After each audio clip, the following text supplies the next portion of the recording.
Welcome back to another episode from the podcast committee of Ramaya College of Law. I'm Rajashree K, and I'm thrilled to introduce you to some of the brightest minds in academia. So strap in for an intellectual journey like no other. On this episode, we're exploring internationalization at home, and we're privileged to present two titans of the educational world, Dr. Chetan Singai and Dr. Rajashree K. Internationalization of education is the process of schools and universities incorporating global perspectives into their teaching and learning experiences. Check out this episode's trailer where we quickly explain what the subject is about. Now let me introduce you to our guests before we dive in. We've got Dr. Chetan Singai, whose educational journey has spanned continents. From Karnataka to Europe, he's embraced global education and brings unique insights on how to make it accessible locally. Then we have Dr. Rajashree, a master at merging corporate experience with academia. She knows the ins and outs of the global standards and how to integrate them into our own education system. She's currently leading the RISHII Project, aiming to uplift higher education in India, partnered with top institutions in Europe. She's working to connect Indian education with the world. Join us as these two experts delve into the ways we can bring global experiences right into our classrooms and curriculums. Now let's dive in. Hi everybody, this is Dr. Rajashree here, and we are in conversation with Dr. Chetan, who is here to address three important questions. What is meant by internationalization? Why do we need internationalization? And how do we go about internationalization of higher education institutions in India? What is meant by internationalization is that when you bring in international, intercultural and global dimensions into the teaching, especially in higher education segments, to improve the quality of education and research, specifically from the faculty and student perspective, and thereby able to make meaningful contributions to the society. Now, the reasons for internationalization are aplenty. It could be to facilitate outward mobility in terms of higher education, for purposes of employment, to reduce the knowledge gap that exists between the developed and developing countries, so on and so forth. But how do you bring about internationalization? There are various ways in which we can bring about internationalization, especially from the institutional and from the policy perspective. So we are in conversation with Dr. Chetan, who will be able to address all of these issues. A very warm welcome to you, Dr. Chetan. Dr. Chetan, you have been closely associated with the national education policy, not only at the formulation, but also at the stage of implementation, especially in the government of Karnataka. Now, my question to you is that why do we need internationalization? Yeah, so I think that's a very important question to start the conversation, because it's also important to understand that internationalization has various aspects. So internationalization in higher education essentially means that we need to engage beyond student and faculty mobility, but also look at how we build the culture of internationalization. So in the national education policy, the essence of internationalization is how we can develop multidisciplinarity, how we can have research-based undergraduate degrees, how we can sort of engage the entire curriculum to appreciate the value of life skills and soft skills. The very idea of credits, competences that often we engage in teaching, but it does not get encultured as part of the curriculum and its delivery and its assessment. So a sum total of all this is what we call internationalization in higher education. And I think there's a lot of systemic changes that are happening. While we expect at the unit level, that is higher education institution level, to appreciate those systemic changes, which are largely the policy changes. So that relationship, that gap between the system and the entity ought to happen. And I think this is the right time to understand the value and the meaning of internationalization and its scope. So internationalization essentially means the totality of curriculum design, curriculum delivery, that is pedagogy, and curriculum assessment. And beyond that is the culture in which an institution sort of engages with applying or implementing internationalization. Alright. What does national education policy specifically talk about in terms of internationalization? Yeah, as briefly mentioned, specific pointers are the main theme on which the whole internationalization, in addition to what I said about the competences, credits and so on and so forth, is the concept of internationalization at home. See, internationalization at home is an entire section in the education policy document, where the key point is that, and very simple also, is that we need not have foreign students to call internationalization as our strategy. We can always have our own set of practices, as I said, design and curriculum could be borrowing ourselves from our practices which are within our own neighborhood also, countries in the neighborhood in South Asia, Asia Pacific, not necessarily always the UK and the US. While that those are important, because we need to appreciate the fact that majority of our students of India are going to UK and US for their higher education, so we should not ignore it. But at the same time, we should also not be ignorant of the fact that within our neighborhood, that is, it could be as simple as Sri Lanka, Malaysia, and many other, Singapore for instance, are the countries where we have the world's best institutions, which are also ranked in the top 100, 200 of the QS and the Times. We're doing really innovative sort of curriculum design, etc. So essentially, internationalization at home is not merely dependent upon foreign students coming in. That is one aspect. Right. But what is more important is the culture that it will adopt and how we project our nation through our curriculum, which we call in international relations as soft power. Right? Because our education system is a very, very useful sort of system to project ourselves as soft power and an emerging power. And we also have our ancient education system rooted into Nalanda Takshashila model, which was already internationalized earlier, but over time we had long forgotten that. I think it's time that we invoke that and revisit that whole experience that we had, which is tried and tested for so many centuries. So essentially the key aspect of NEP is internationalization at home, which is beyond student and faculty mobility, but more of the practices that are so local to us with a global aspiration and making it a local curriculum, local education system, etc.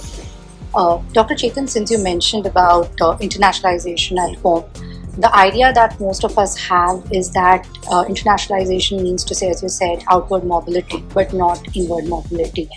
Now that we have the resources and now that we are effecting changes at the institutional level, is there any policy changes that are being introduced by the government to take this forward, to encourage student mobility, that is from foreign students coming to India? Yeah, there are many policies that they have been coming in since the 90s, since we have liberalized our economy.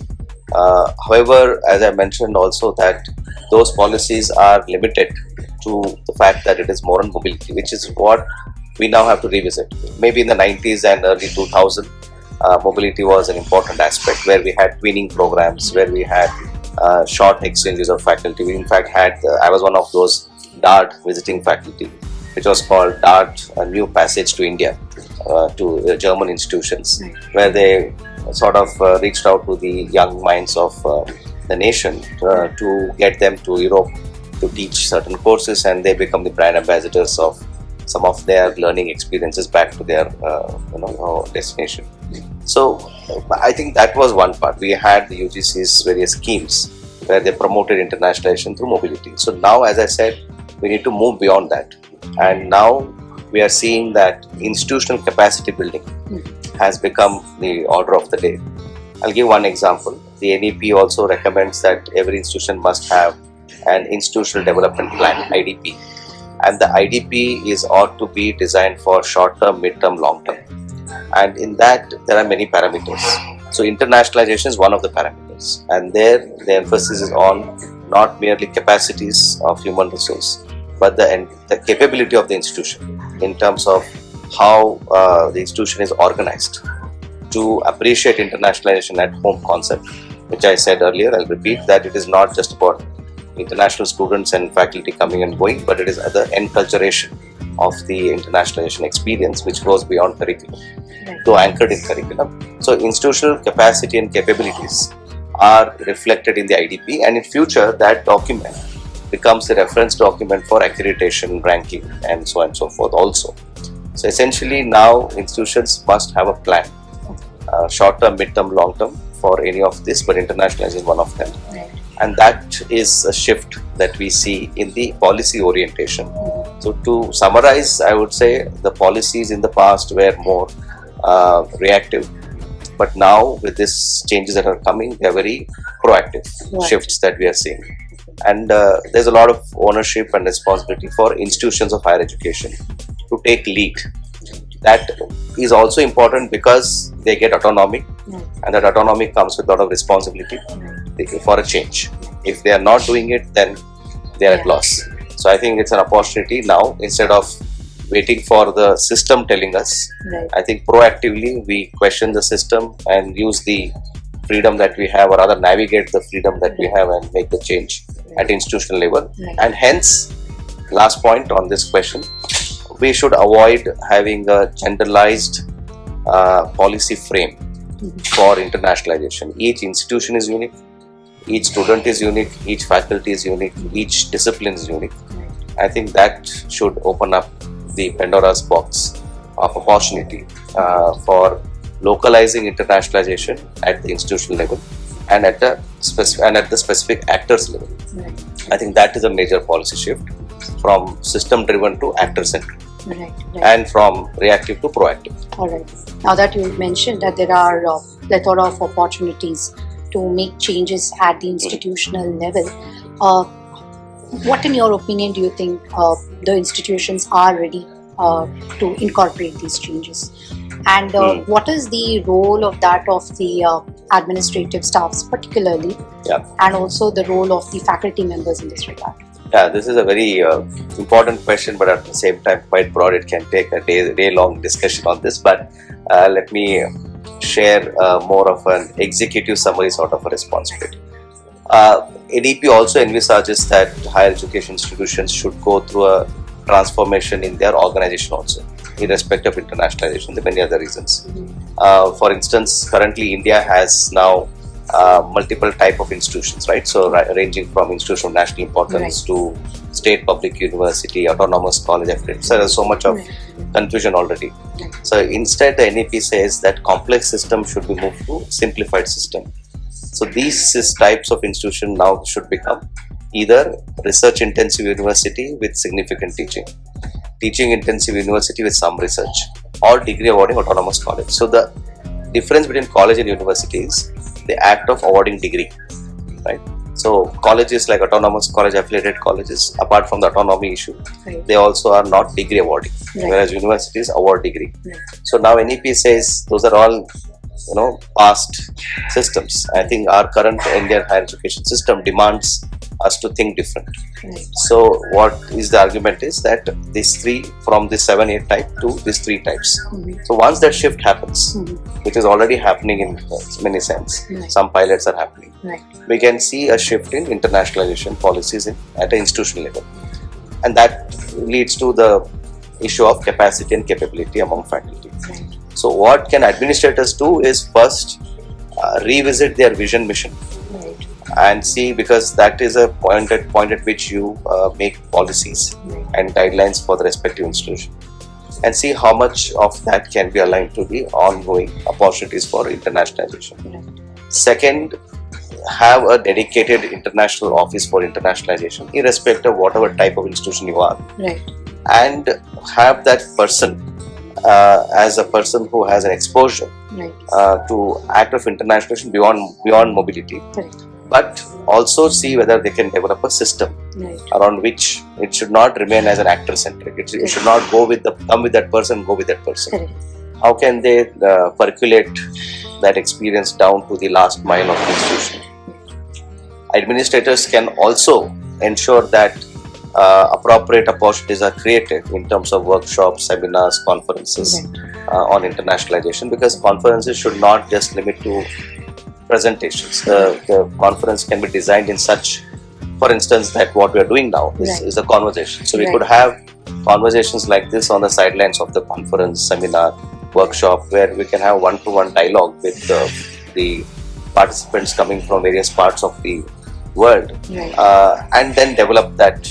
But keeping in mind that each institution need not be forced to adopt or what they call simply borrow a practice, which are usually something which are sold in the name of best practice. Correct. Instead, they should learn from it, adapt and adopt that particular learning through their local institutional context, and each one would be able to have its own experience out of that. So learning can be global, but implementation ought to be local, and that's why I said it is a global, the global plus local. I think that is feasible today, and I think that's what administrators can do and engage with the teaching fraternity and learning fraternity of the institution.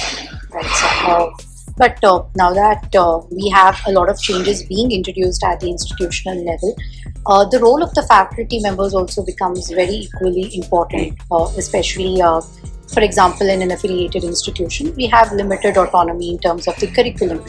But how do we ensure that we adapt the pedagogies to suit or have these international practices imbibed while we are teaching or delivering it to the students? As a faculty or a student in experiencing learning and teaching in different types of institution, affiliation has never bothered me. In fact, affiliation is just I would say quote unquote excuse if you really want to do some change, and I understand the systemic pressures. I understand the curriculum is given, I understand there are limitations in terms of innovation, but the very fact that we are having this conversation again, and just use this as an example, is we are able to navigate the system without affecting the norms and the regulations, and making teaching more and learning more conducive to the right sort of participants. So anyways, coming back to that question, this is my personal point of view, but using that as a reference, curriculum is given, but pedagogy is something which you have to do, which you have to innovate, and each classroom is an autonomous experience, an autonomous space for the teacher. While the system is going through a change, as I mentioned, that research intensive, teaching intensive, degree awarding autonomous college, while that systemic change is happening, currently, as on date, this 1 hour of classroom is my classroom, where I am engaging with. How can I bring in research articles from various domains by scholars who have published in Philippines, especially the issues of child rights that are very central to the this Filipino community, or the recent coup in Niger. So many such examples. So how do I bring those examples in teaching the curricular component of my subject, which I am teaching, is also internationalization. Let the curriculum be constant, but the delivery can be dynamic and can be global. So assessments, there is something called internal component, internal assessment component. That could be international, or that could be global in terms of learning. So you teach a concept of human rights, but you link it to international issues. So that is something which can happen in any classroom, and whether it's affiliated system or autonomous system. But what is the biggest barrier is mindset. Absolutely. So that has to change. That can only change when we should not also blatantly blame all the teachers for not doing it. So that is where institution must expose them to this possibility, and hope this conversation, when it reaches to the right audience, they will also understand that affiliation can be an excuse if you really want it to be, but affiliation can be an opportunity also, if you think that a classroom can be a space where I can show the world to the learners within my limits of the system. Yes, Dr. Chetan, I think I completely agree. I know where that basically comes from, because we come from the same background of academia. I think it's also very important. Maybe let me interject you on that. So when we publish papers, why do you look towards international journals as our benchmark? That's obviously because of the kind of standards that is set in, and also it gives in a lot of visibility as well. So I think that's the reason. So there the affiliation system doesn't affect us. Yes, it doesn't. So they were nowhere in the peer review they ask you which college are you from. They don't even know who you are. So it is a peer blind review. But still our manuscript is a testimony of our creativity, our thinking, critical thinking. So the same logic we should apply to classroom. that there is what you call curriculum given, but the delivery is mine. Right. Yeah. I think it is also largely because of the fact that we as academicians are not exposed to this side of things, and I think still largely internationalization is something which is perceived as being an alien concept, especially when it comes to higher education segment. I think it's also very important and crucial that the management as well as the leadership is able to support at the same time in order to ensure that there is internationalization. But I would say again, as I mentioned earlier, when I responded to your second question about system versus institution. Right. See, we should not be waiting for the system to tell us what change we should be doing. When we realize that this is the change needed, we should do it. Similarly, the leadership will also come to you as practitioners of a particular role that you play. But you can also persuade the leaders to say you can also look into these aspects. Right. One is our exposure as faculty and learners, and other is the leadership exposure of the administrator or the vision setting team of the institution. But if they are not coming forward, I think we should make efforts to inform or rather bring them on board, take them into confidence of how we should be able to do this as a way forward for the institution. Right. But largely, especially, there are a lot of colleges, as you already mentioned, various typologies of universities and institutions and colleges and so on and so forth. Sometimes, engaging at an international level through a collaboration or an MOU becomes largely challenging for these type of small institutions. How do we address these? Because the bulk of the MOUs and collaborations are ones which are already backed by the national universities or central universities or state universities. But what about smaller institutions? How do we increase that visibility to be able to collaborate at an international level? Yeah, that's a challenge as of now. I agree with you. Unless there is some formal sort of an engagement, it would be in terms of challenge at an institutional level. Because you have to get all the stakeholders together and all. But as I said, if you take, for instance, ResearchGate, the Facebook of research, I call it. Just reach out to the scholars directly and say that I would like to I like to teach this concept of let's say mediation or dispute resolution of a certain type using some case studies of your country. And would you be interested to have a conversation with me?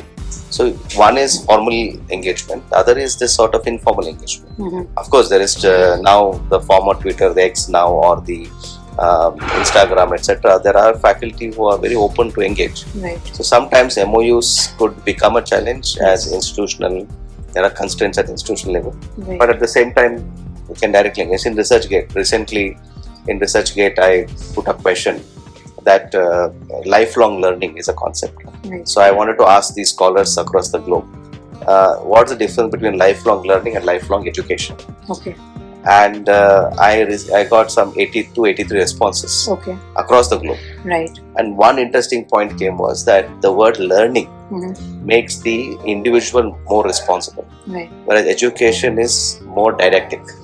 It is depending on the person who teaches. So, and then I connected the dots that why in India they are not adopting the word lifelong education and learning, but they are going for lifelong education. And then I realized because we are in that culture of teacher-centric education. And NEP wants to change to learner-centric. It takes some time. And that's why they also wanted to continue to have this lifelong learning as lifelong education. Even though India was a signatory to lifelong learning movement across the globe. So these are small things, but I was able to get, without the MOU, I was able to get the responses, which the MOUs are supposed to do. MOU will help, no doubt. But you can also try to do this sort of informal, especially exploit the world of communication. And there are forums and platforms for that. And of course, projects like the RISHII Project is another forum where you can engage between the partners, understand what is the experiences of each institution, etc. So there are many ways of doing it. MOU is one of them. So, but yes, institutions must have MOUs so that there is a reference point, and then there is an accountability for delivering something. That is one. The other is individuals can also do this if they're not able to have that processes. Dr. Chetan, what is the connection between world ranking and internationalization? Is there any connection between the two?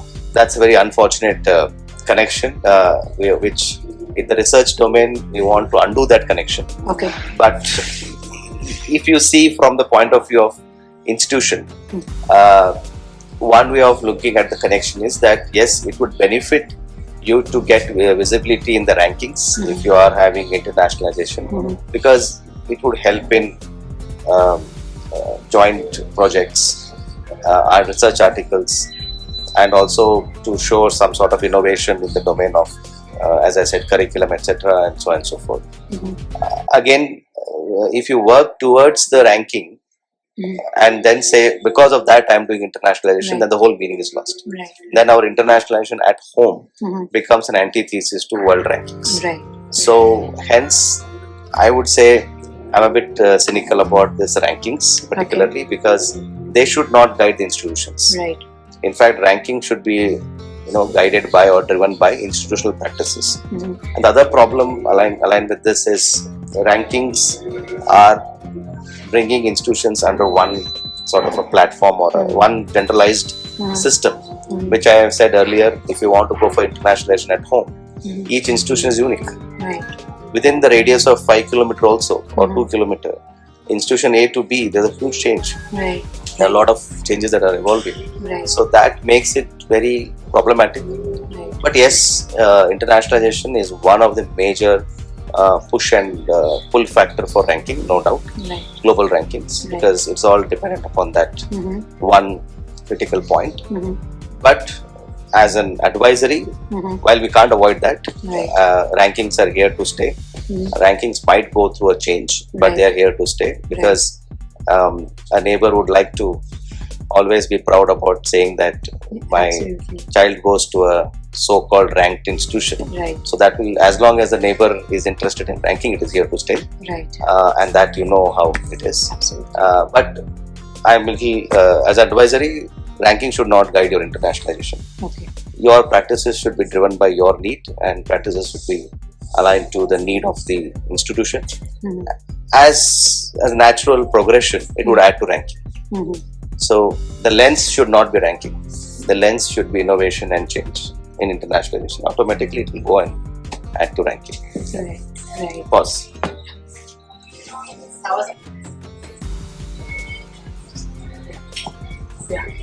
Ready? Anytime. Dr. Chetan, information technology plays a very pivotal role in today's context. So how do we integrate that to improve internationalization? So there are a lot of experiments which have been done about role of ICT in education for internationalization. So I think the pandemic has given us an opportunity to, one of the few good things, but unfortunately a lot of bad things that one had to face, humanity has to face, but we were forced to fast forward our experience and our capability to handle IT in education, and we all experienced it and we are still using it. Yes, it would help in reducing cost and time, and it would help us in facilitating interaction with scholars across the globe. But however, there are certain challenges. One is it should not become more of information dissemination only. It should enable interaction. So once the information comes, it should enable for interaction.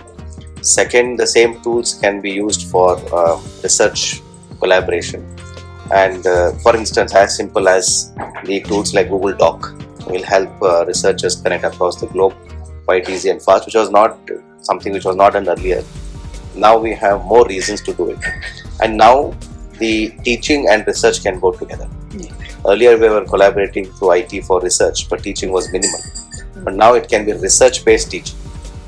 Right, so you collaborate for research, convert that research into teaching. So research-based, research-enabled curriculum is also the NEP's aspiration. At the same time, now we have an opportunity to do that.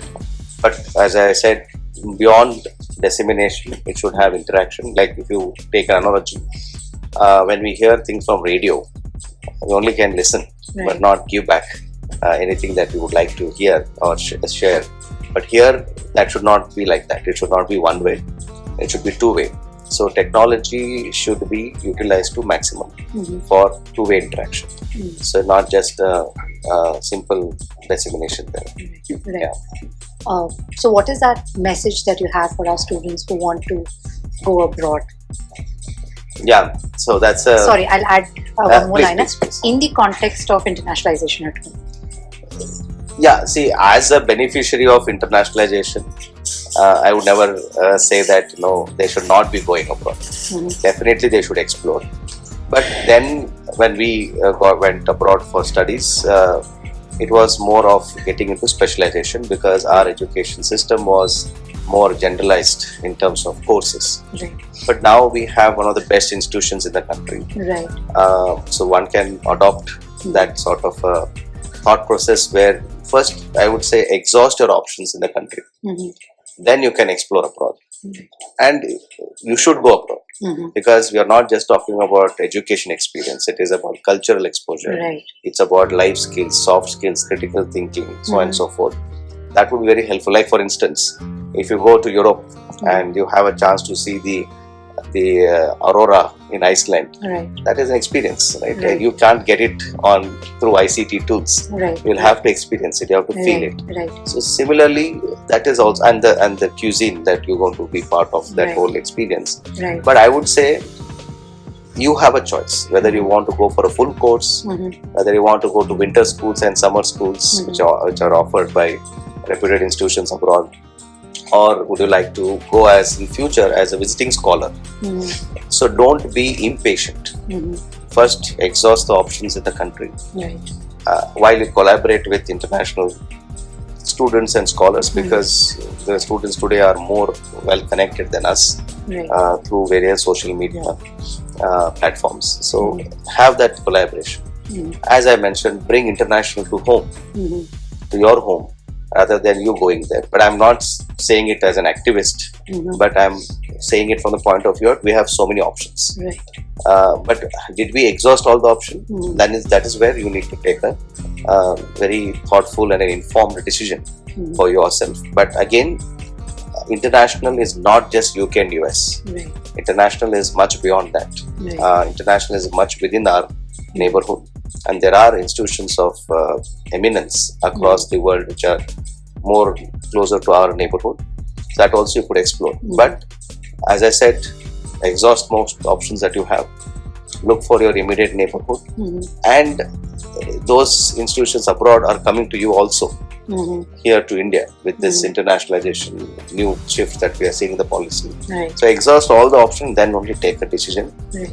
But there is no harm in going, but there are many avenues where you can enjoy and experience both the culture, the curriculum, the education experience in capsules of 2 weeks, 4 weeks, semester, etc. So you don't have to invest 1 year, 2 years on that, because any culture can be experienced to the extent that you are there as a learner within 2-3 weeks also. Right. Because we are talking about a nation which is now visible to us sitting here. Right.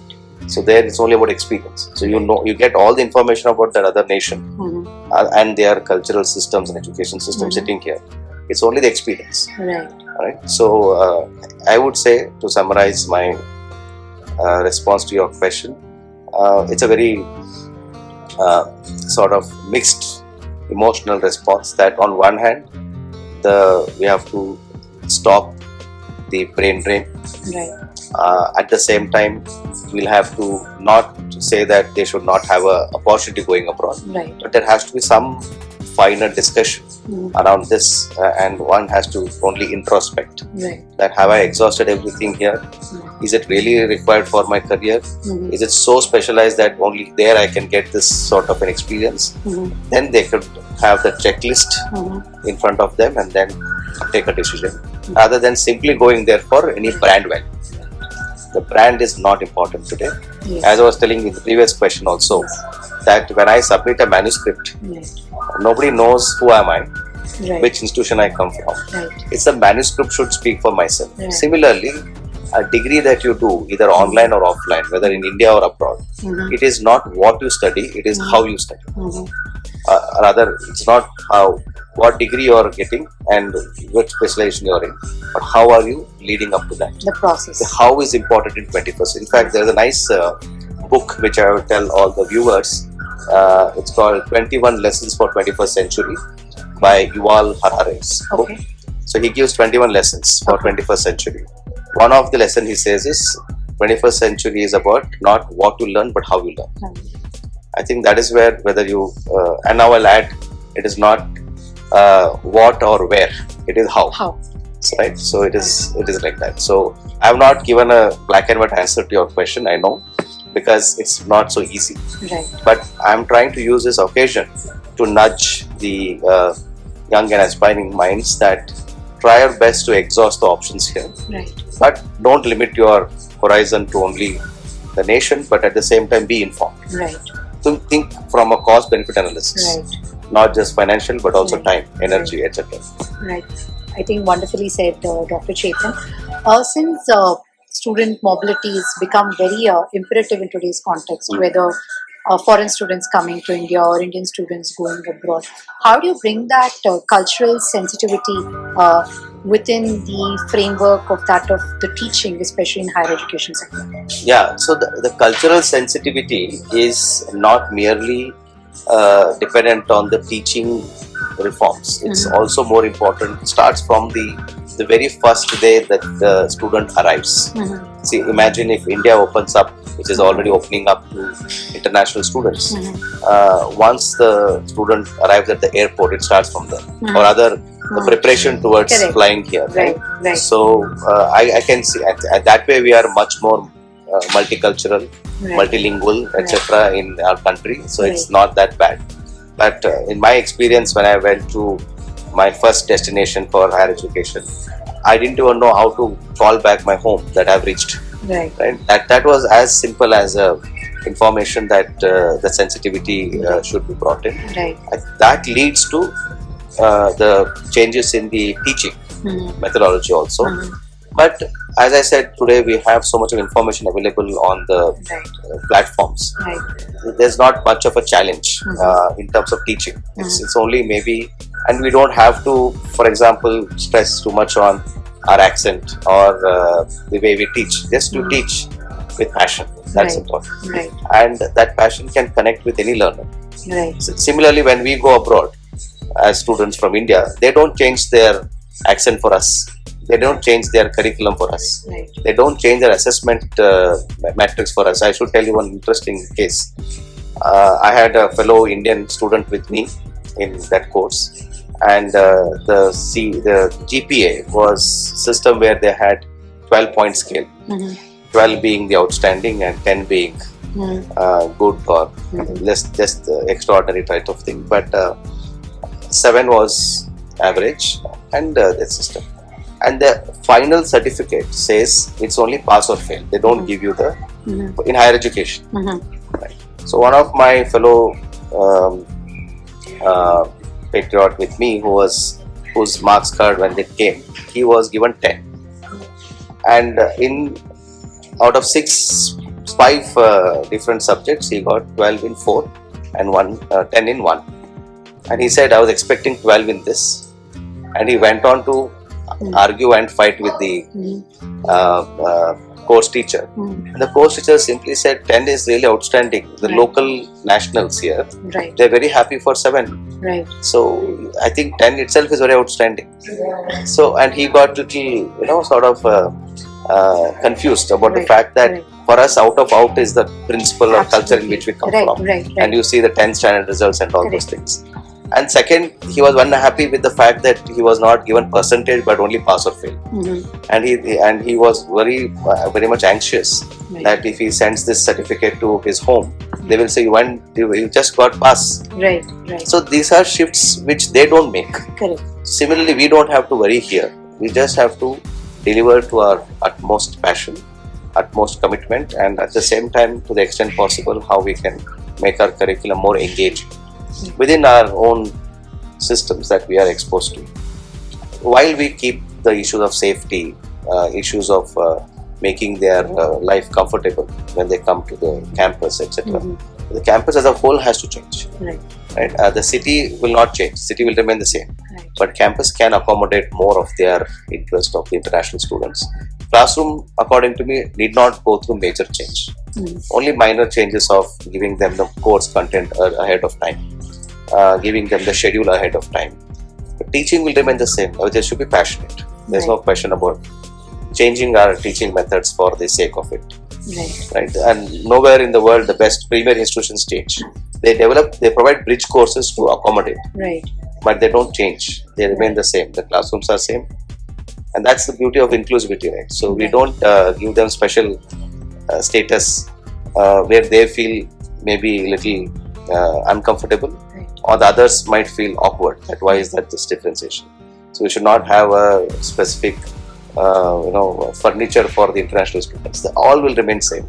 Only thing, we facilitate the process of teaching to the extent possible, give prior information, give the contents which are ahead of time. So those small things to be adopted. But the campus life is very important. Right. Yeah. One last question to you, Dr. Chetan. What is that one message that you would want to give to the faculty members? One message that you would want to give to the students? So these one-liners are very problematic because there's so much changes that are happening. For both faculty and student, I would like to give one-liner that the biggest barrier for internationalization is mindset. That has to be changed. Wonderful, Dr. Chetan.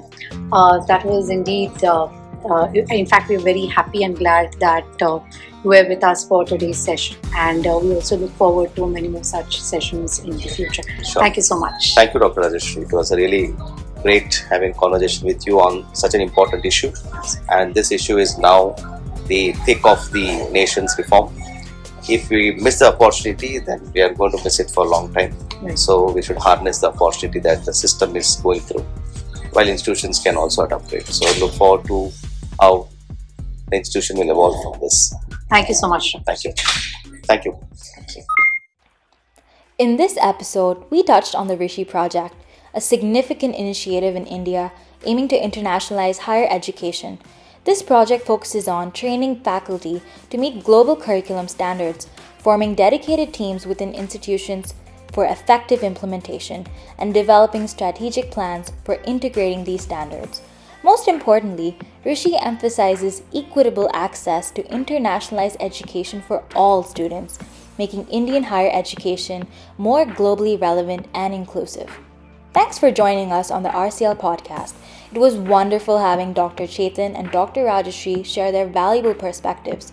Their insights, along with the spotlight on the RISHII Project, have woven yet another rich layer into our ongoing exploration of global education.